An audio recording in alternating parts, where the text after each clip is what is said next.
नमस्कार मित्रांनो, आजच्या रोमांचक कथेत तुमचं स्वागत आहे. माझे नाव साक्षी आहे आणि माझे वय 25 वर्षे आहे. मी एक विवाहित स्त्री आहे. माझ्या पतीचे नाव रोहन आहे आणि तो एका खाजगी कंपनीत नोकरी करतो.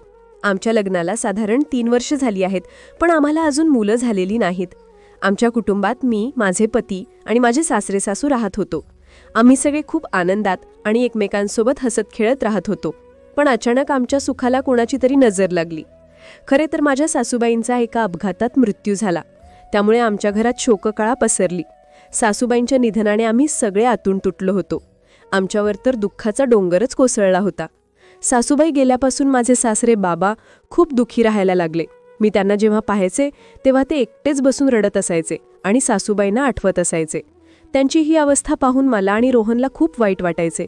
आम्ही विचार करायचो, काश सासूबाई जिवंत असत्या तर बाबांची ही अवस्था झाली नसती. मी आणि रोहनने त्यांना खूप समजावण्याचा प्रयत्न केला. आम्ही त्यांना सांगायचो, बाबा असे करू नका, तुम्ही घरातले मोठे आहात, तुम्हीच तुटलात तर आमचे काय होईल. आमच्या समजावण्याने काही काळ ते ठीक राहायचे, पण पुन्हा एकटे असताना त्याच अवस्थेत जायचे. असेच 6 महिने निघून गेले, पण बाबांना त्यांच्या पत्नीला विसरणे खूप कठीण जात होते. मग काही काळासाठी आम्ही त्यांना आमच्या पुण्यात राहणाऱ्या नणंदेकडे पाठवले. डॉक्टर सांगतात की जिथे दुःखद घटना घडलीये तिथून दूर गेल्याने त्या गोष्टी काही काळ विसरता येतात. बाबा साधारण 2 महिने पुण्यात राहिले, पण जेव्हा ते परत आले तेव्हा आम्हाला त्यांच्यात काहीच फरक दिसला नाही. पण हो, मी त्यांच्या वागण्यात एक विचित्र गोष्ट लक्षात घेतली. त्यांनी माझ्याकडे विचित्रपणे पाहायला सुरुवात केली होती. कधी कधी ते मला स्पर्श करण्याचा प्रयत्न करायचे. मला त्यांचं हे वागणे खूपच विचित्र वाटायचे, कारण यापूर्वी त्यांनी माझ्याशी असे कधीच वागले नव्हते. मी माझ्या पतीला फोन करून सगळं सांगावंसे वाटायचे, पण मग मी विचार केला, जर रोहनने माझ्यावर विश्वासच नाही ठेवला तर मी काय करणार. मी स्वतःला समजावले की कदाचित हा माझा भ्रम असेल. पण एके दिवशी तर हद्दच झाली. एके दिवशी बाबांनी असे काही केले की माझ्या पायाखालची जमीनच सरकली. मी बाथरूमकडे जात होते, तिथे बाबा आधीच होते. मी थांबले, विचार केला की ते थोड्या वेळात बाहेर येतील, पण आतून विचित्र आवाज येत होते. मी विचार करत होते, बाबा इतका वेळ बाथरूममध्ये काय करतायत. मी त्यांना हाक मारण्याचा प्रयत्न केला, पण त्यांनी कदाचित ऐकले नाही. मग मी माझ्या खोलीत परत आले. मला वाटले की मी रोहनला सगळं सांगावे, पण पुन्हा मला भीती वाटली की जर त्याने माझ्यावर विश्वासच नाही ठेवला तर काय होईल. याच विचारात मी रात्रभर जागी राहिले. मला झोपच लागली नाही. दुसऱ्या दिवशी रोहनला कामानिमित्त शहराबाहेर जायचे होते. तो 5 दिवसांसाठी एका मीटिंगसाठी गेला. मी त्यांचे सामान तयार केले, टिफिन बनवला आणि तो निघून गेला. आता घरी फक्त मी आणि बाबा होतो. मी खूप घाबरले होते. प्रत्येक क्षण मला युगासारखा वाटत होता. मी दिवसभर घरची कामे केली आणि माझ्या खोलीत आले. रात्री झोप न आल्याने मला खूप झोप येत होती. दुपारी 4 वाजले असतील आणि मला कधी झोप लागली हेच मला कळलं नाही. मी नेहमी साडी घालते, पण त्या काळात खूप उकाडा असल्याने मी सलवार कमीज घालत होते. मी पंख्याखाली झोपले होते आणि माझे कपडे घामाने भिजले होते. साधारण 1 तासानंतर मला जाणवले की कोणीतरी मला विचित्रपणे स्पर्श करत आहे. सुरुवातीला मला वाटले की मी स्वप्न पाहत आहे आणि स्वप्नात मी रोहनसोबत आहे. पण अचानक मी दचकून जागी झाले आणि माझे कपडे नीट करायला लागले. मी पाहिले तर बाबा माझ्या शेजारी बसले होते. मी त्यांना पाहून चकित झाले आणि विचारले, बाबा काय झाले, तुम्हाला माझ्याकडून काही काम होते का. बाबा म्हणाले, बेटा मला चहा प्यायचा आहे. मी तुला खूप वेळा हाक मारली, पण तू ऐकली नाहीस, म्हणून मी तुझ्या खोलीत आलो. तू शांत झोपली होतीस, म्हणून मी विचार केला की तुला का उठवावे, मीच चहा बनवतो, पण तू जागी झालीस. त्यांनी अशी सफाई दिली. माझे हृदय जोरजोरात धडकत होते. मी पटकन खाली उतरले आणि म्हणाले, बाबा तुम्ही तुमच्या खोलीत जा, मी चहा घेऊन येते. माझ्या या बोलण्याने त्यांना वाईट वाटले आणि ते त्यांच्या खोलीत गेले. साधारण 15 मिनिटांनी मी त्यांच्या खोलीत चहा घेऊन गेले. तिथे पाहिले तर बाबा रडत बसले होते. मी विचारले, बाबा काय झाले, तुम्ही का रडता आहात, काही त्रास आहे का, तुमची तब्येत बरी नसेल तर मी डॉक्टरांना फोन करू का. ते म्हणाले, नाही बेटा असे काही नाही. आज मला तुझ्या सासूबाईंची खूप आठवण येत आहे.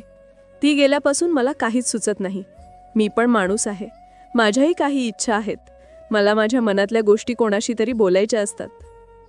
मी त्यांचे बोलणे समजले. मी त्यांच्याजवळ गेले आणि म्हणाले, बाबा तुम्ही काळजी करू नका, सगळं ठीक होईल. तुम्हाला जेव्हा बोलायचे असेल तेव्हा माझ्याशी बोला. मी इतके बोलले आणि ते मला मिठी मारून रडायला लागले. मला खूपच विचित्र वाटत होते, पण मला त्यांची दया पण येत होती.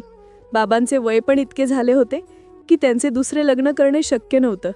आणि जर केले तर समाजात आम्हाला कोणी तोंड दाखवायला लावणार नाही.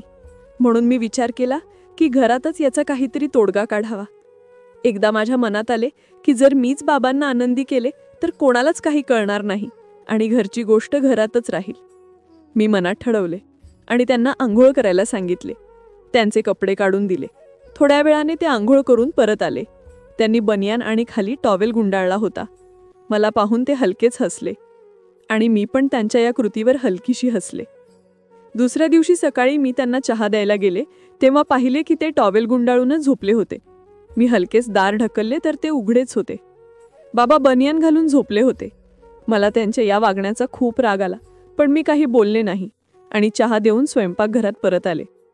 साधारण 1 तासांनी बाबा स्वयंपाकघरात आले आणि म्हणाले, बेटा जरा तेल गरम करून माझ्या खोलीत आण आणि माझ्या डोक्याची आणि शरीराची मालिश कर. मला त्यांचा हेतू आधीच कळला होता, पण माझ्याकडे कोणताही पुरावा नव्हता. मी तेल गरम करून त्यांच्या खोलीत नेले आणि म्हणाले, बाबा हे तेल घ्या, तुम्हीच लावा, मला आज खूप काम आहे आणि कपडे पण धुवायचे आहेत.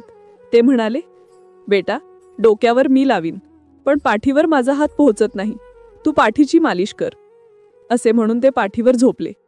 मला सकाळपासूनच त्यांच्यावर खूप राग होता, तरीही मी त्यांच्या पाठीची मालिश करायला लागले. साधारण 10 मिनिटांनी त्यांनी बाजू बदलत म्हणाले, बेटा तुझ्या हातांना आता त्रास झाला असेल तर जरा पोटाची पण मालिश कर. मी नको नको म्हणत त्यांचे ऐकत होते आणि मालिश करत होते. मी विचार करत होते, काश सासूबाई जिवंत असत्या तर मला हे सगळं करावे लागले नसते. रोहन गेल्याने या 6 दिवसात माझी इतकी वाईट अवस्था झाली आहे, तर सासूबाईंशिवाय बाबा कसे राहत असतील. मी या विचारात इतकी बुडाले होते की सगळं सोडून खोलीत पळून आले. थोड्या वेळाने बाबा माझ्या खोलीत आले आणि म्हणाले, काय झाले बेटा, तू सगळं सोडून इथे का आली आहेस? तुला रोहनची आठवण येते आहे का?